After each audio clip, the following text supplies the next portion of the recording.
ఇంకా కొందరు ఏం చేశారు ఈ మధ్య కొత్త ప్రాజెక్ట్లో అయితే మంత్లీ ఈఎంఐస్ పెట్టేశారు. That will be easy for employees. You don't need to go for loan. So అంతే పే కదా. 10%, 20%, rest of the payment you can pay monthly అంటే ఎన్ని రోజుల బేస్. వరకు అంటే ఆక్యుపేషన్ ఆక్యుపేషన్ వచ్చేదాకా అచ్చచ్చ. సర్టెన్ నంబర్స్ ఉంటాయి కదా. అవును, ఇంకా అవును. ప్రీ ఈఎంఐ ఉంది, ఫ్రీ ఈఎంఐ అవును, ఉంది, అవును. చాలా అలాంటి ఫెసిలిటీస్ బాగా వస్తున్నాయి. ఓకే. దుబాయ్లో అయితే మీరు 50% పే చేసిన తర్వాత you'll be owner of the flat, దాని మీద మార్గేజ్ లోన్ ఇస్తున్నారు మిగతా 50%. సో ఇండియాలో కూడా అట్లాంటిది తొందరలోనే స్టార్ట్ వస్తే సూపర్ అవుతుంది. బాగుంది. సో ఇవన్నీ కూడా యూనో ఈ రీఫార్మ్స్ కొత్త కొత్త బ్యాంకర్స్ కూడా కొత్త కొత్త ఆప్షన్స్ ఇస్తున్నారు. ఓకే. ఇది యాక్చువల్గా ఎండ్ యూజర్స్కి బాగుంది. ఇంట్రెస్ట్ రేట్లు కూడా రీసెంట్గా బాగా తగ్గించారు కదా. రీసెంట్గా అవును, అవును. 8.5 నుంచి ఇప్పుడు ఆల్మోస్ట్ 8కి వచ్చేస్తుంది. అవును, అవును. సో ఇవన్నీ కూడా you know it contributes to buy house. Government కూడా మిడిల్ క్లాస్ వాళ్ళకి, లోవర్ మిడిల్ క్లాస్కి అఫోర్డబుల్ సెగ్మెంట్స్ కూడా ఇల్లు కొనాలని చెప్పేసి they are coming up with various schemes and options. Right sir. ఇప్పుడు ఈ మినీ విల్లాస్ అనుకుంటున్నాం కదా, ఇవి ఏ ఏరియాలో ఎక్కువ వస్తున్నాయి, ఆ ఏరియాలో భవిష్యత్తు ఎట్లా ఉంటుంది? సో ఇప్పుడు హైదరాబాద్ మీకు తెలుసు, west side of the city, the best city. అవును, సో ఎస్పెషల్లీ కోకాపేట నుంచి మనం సెంటర్ అనుకుని అక్కడ నుంచి మాట్లాడుకుందాం. అవును. కోకాపేట నుంచి అటు వెళ్తే కొల్లూరు, కొల్లూరు తర్వాత పటాన్ చెరువు, పటాన్ చెరువు తర్వాత ఇంకా మిగతా ఎగ్జిట్స్ అన్నీ వస్తాయి. ఇటు వెళ్తే శంషాబాద్, అవును. రాజేంద్ర నగర్, తుక్కుగూడ అండ్ ఇబ్రాహీంపట్నం రోడ్డు, రావిర్యాలు అవన్నీ వస్తాయి. సో ఈ కోకాపేట చుట్టుపక్కల కొల్లూరు ఎక్స్పెన్సివ్ అయిపోయినాయి, రాజేంద్ర నగర్ కూడా ఎక్స్పెన్సివ్ అయిపోయినాయి. నెక్స్ట్ విల్లా ప్రాజెక్టులన్నీ కూడా పటాన్ చెరువు ముత్తంగి ఎగ్జిట్ దగ్గర ఎక్కువ వస్తున్నాయి, మల్లంపేటలో వస్తున్నాయి. కొంచెం mini villas 150 square yards, 250 square yards దాకా ఈ విల్లాస్ ఎక్కువ కూడా పటాన్ చెరువు ఏరియాలో వస్తున్నాయి. తర్వాత బౌరంపేట సైడ్ వస్తున్నాయి. తర్వాత మేడ్చల్ ఉంది కదా, షామీర్పేట మేడ్చల్ ఏరియాలో వస్తున్నాయి. ఇప్పుడు తుక్కు కూడా బాగా, ఎప్పుడైతే రేవంత్ రెడ్డి గారు గవర్నమెంట్ వచ్చాక ఈ ఫ్యూచర్ సిటీ ఎక్స్పాన్షన్ అని, తర్వాత ఒక గ్రీన్ ఫీల్డ్ హైవే ఒకటి ఫార్మాసిటీ కనెక్ట్ చేసే ప్రాజెక్ట్ ఒకటి ఇనిషియేట్ చేశారు. దానివల్ల ఎస్పెషలీ శంషాబాద్, పెద్ద గోల్కొండ, తుక్కుగూడ, రావిర్యాల ఆ ఏరియాస్లో బాగా ల్యాండ్స్ పెరిగిపోతున్నాయి వాల్యూస్. అక్కడ కూడా చాలా బిల్లా ప్రాజెక్ట్స్ అఫోర్డబుల్ సెగ్మెంట్లో స్టార్ట్ చేశారు మొన్నటిదాకా. కాకపోతే అక్కడ వాల్యూస్ పెరగడం, అవి కూడా వాల్యూస్ పెరిగినాయి. ఇంక it will go up to Vijayawada highway. So Vijayawada హైవేలో కూడా కొన్ని విల్లా ప్రాజెక్ట్స్ వస్తున్నాయి, మినీ విల్లా ప్రాజెక్ట్స్. ఇంకా ఆల్మోస్ట్ రింగ్ రోడ్ వల్ల ఏమైందంటే వితిన్ 40-45 మినిట్స్లో మీరు ఈ ప్లేసెస్ అన్నీ రీచ్ అవ్వచ్చు. ఐటీ వాళ్ళు ఎస్పెషల్లీ ఆ ఎగ్జిట్స్ నుంచి కోకాపేటకి, ఫైనాన్షియల్ డిస్ట్రిక్ట్కి రావడానికి ఈజీ అవుతుంది కాబట్టి రింగ్ రోడ్ మీద ఆ ఏరియాస్లో ఎగ్జిట్ దగ్గరలో చాలా ప్రాజెక్ట్స్ ఇట్లాంటివి డెవలప్ అవుతున్నాయి. కానీ మాస్టర్ ఆఫ్ మినీ విల్లాస్ అంతా కూడా పటాన్ చెరువు ఏరియా, ఈ కృష్ణారెడ్డిపేట, పటాన్ చెరువు, ముత్తంగి, ఇంక ఇప్పుడు ఫ్యూచర్లో సంగారెడ్డి దాకా రావచ్చు, ఎందుకంటే కనెక్టివిటీ బాగుంది. తర్వాత ఇప్పుడు ఇటు సైడ్ వెళ్తే శంకర్పల్లి నుంచి మోమిన్పేట రోడ్లో ఎక్కువ ఇలాంటి ప్రాజెక్ట్స్ రావచ్చు.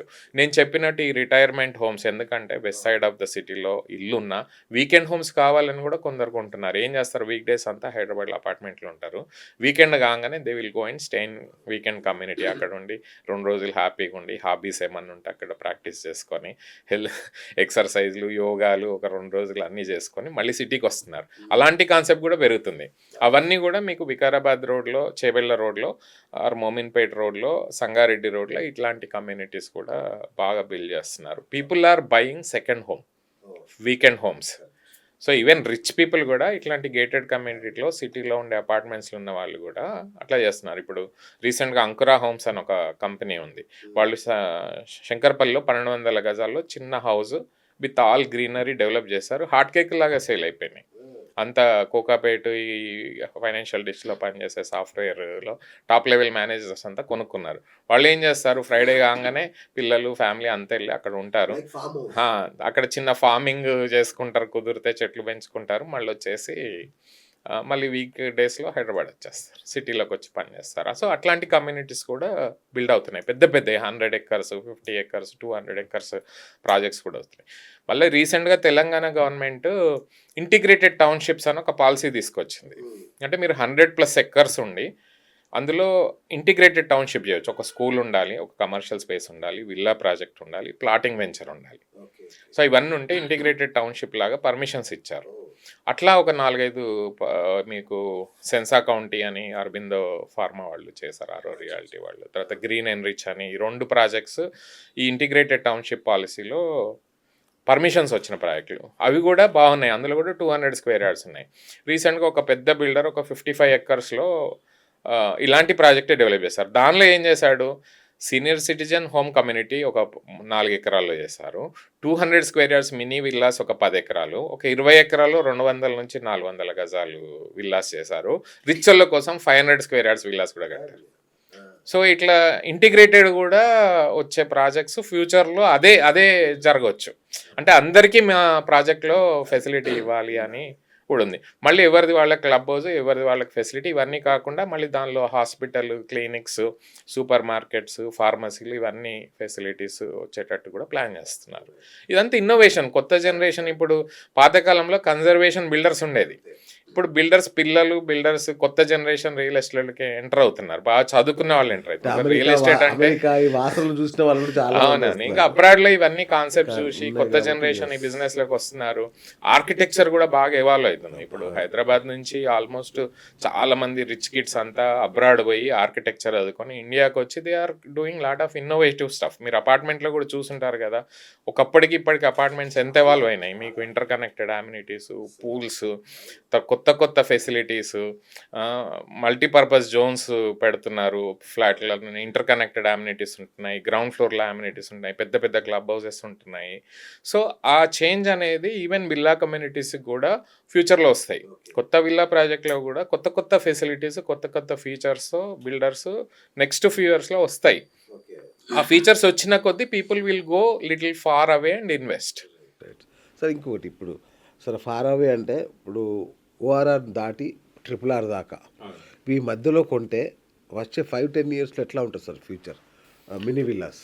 సింపుల్ అండి, మీరు నేను రింగ్ రోడ్ వచ్చినప్పుడు మనం అఫోర్డ్ చేయగలిగిన మనం కొనలేదు. For example we last that opportunity, many of the people last opportunity. ఎవరైతే ధైర్యంగా ఆంధ్ర నుంచి వచ్చిన వాళ్ళు అవ్వచ్చు, తెలంగాణ నుంచి వచ్చిన బయట నుంచి వచ్చి ధైర్యంగా ల్యాండ్లు కొన్న వాళ్ళంతా కూడా బాగుపడ్డారు. ఇప్పుడు రీజనల్ రింగ్ రోడ్ అనేది హైదరాబాద్కు ఒక వరం. ఆ ప్రాజెక్ట్ ఒకవేళ స్టార్ట్ అయితే రీజనల్ రింగ్ రోడ్ చుట్టుపక్కల రీజనల్ రింగ్ రోడ్కి కనెక్టింగ్ రోడ్స్ ఎట్లాగో వస్తాయి ఫ్యూచర్లో 5-10 ఏళ్లలో. తర్వాత ఇప్పుడు రీజనల్ రింగ్ రైల్ అని చేస్తున్నారు. సో ట్రైన్ కనెక్టివిటీ కూడా ప్లాన్ చేశారు, రీసెంట్గా అప్రూవ్ అయింది సెంట్రల్ గవర్నమెంట్ నుంచి. ఈ 3 ప్రాజెక్ట్స్ స్టార్ట్ అయితే, ఇంటర్ కనెక్టింగ్ రేడియల్ రోడ్స్ ఒకవేళ స్టార్ట్ అయితే, హైదరాబాద్కి రియల్ ఎస్టేట్కి టోకా ఉండదు. రింగ్ రోడ్ ఎట్లయితే హైదరాబాద్ని చేంజ్ చేసి హైదరాబాద్ 2.0 అయిందో, regional ring road will become Hyderabad 3.0. So regional ring road connecting places ఏవైతే ఉన్నాయో, అంటే శంకర్పల్లి అవతల ప్లేస్, సంగారెడ్డి అవతల సాదస్పేట వరకు, తర్వాత మోమిన్పేట్ వరకు, ఇటు వికారాబాద్ వరకు, అటు చౌటుప్పల్ వరకు, తర్వాత షాద్ నగర్ వరకు సిటీ గ్రో అయ్యే ఛాన్సెస్ చాలా ఎక్కువ ఉన్నాయి. అండ్ అది ఇట్స్ నాట్ ఓన్లీ రెసిడెన్షియల్ పరంగా, కమర్షియల్ పరంగా కూడా ఇట్ వర్కౌట్. చాలా వేర్ హౌసెస్ వచ్చే ఛాన్సెస్ ఉన్నాయి. రియల్ ఎస్టేట్లో వేరే అసెట్స్ ఉంటాయి, కమర్షియల్ గ్రో అవుతుంది, షాపింగ్ కూడా గ్రో అవుతుంది, మాల్స్ రావచ్చు, హాస్పిటల్ రావచ్చు. ఇవి కొత్తగా వచ్చే స్కూల్స్, కొత్తగా వచ్చే హాస్పిటల్స్ కూడా మోస్ట్ ప్రాబబ్లీ రీజనల్ రింగ్ రోడ్కి మధ్యలో వచ్చే ఛాన్సెస్ ఉన్నాయి. దీనివల్ల ఆటోమేటిక్గా ల్యాండ్ వాల్యూస్ అనేవి తప్పకుండా పెరుగుతాయి. సో ధైర్యంగా ఓపికతోని మీరు రోజు ట్రావెల్ చేసి వెతికి డ్యూ డెలిజెన్స్ చేసి మీరు రీజనల్ రింగ్ రోడ్కి మధ్యలో ల్యాండ్స్ కొనుక్కుంటే, ఆర్ రీజనల్ రింగ్ రోడ్ వచ్చే ఇప్పుడు కోఆర్డినేట్స్ కూడా రిలీజ్ అయిపోయినాయి, అవి ఒకసారి డీటెయిల్గా రీసెర్చ్ చేసి తిరిగి డ్యూ డెలిజెన్స్ చేసి ల్యాండ్ జాగ్రత్తగా కొనుక్కుంటే డెఫినెట్గా మీరు 10 ఏళ్లలో రిచ్ అయిపోతారు. సో అది టేక్ మై వర్డ్. ఇప్పుడు ఒక మిడిల్ క్లాస్ వాళ్ళకి రిచ్ అవ్వాలి అంటే ఒకటే ఒక option real estate, second option business. Middle class వాళ్ళు బిజినెస్ చేయాలంటే అంత ఈజీగా బయటికి రాలేరు, కానీ వచ్చిన మనీ రియల్ ఎస్టేట్లో ఇన్వెస్ట్ చేయడం ఈజియెస్ట్ ఆప్షన్. ఎందుకంటే అసెట్ ఉంటుంది, మీరు అగ్రికల్చర్ చేసుకోవచ్చు, కావాలంటే పండ్ల చెట్లు పెట్టుకోవచ్చు కొన్ని రోజులు వాల్యూ పెరిగేంత వరకు, దాన్ని ప్రొటెక్ట్ చేసుకోవాలా, పేపర్ వర్క్ జాగ్రత్తగా చూసుకొని కొంటే మాత్రం మీరు నెక్స్ట్ 10 ఇయర్స్లో మీరు రిచ్ అవుతారు.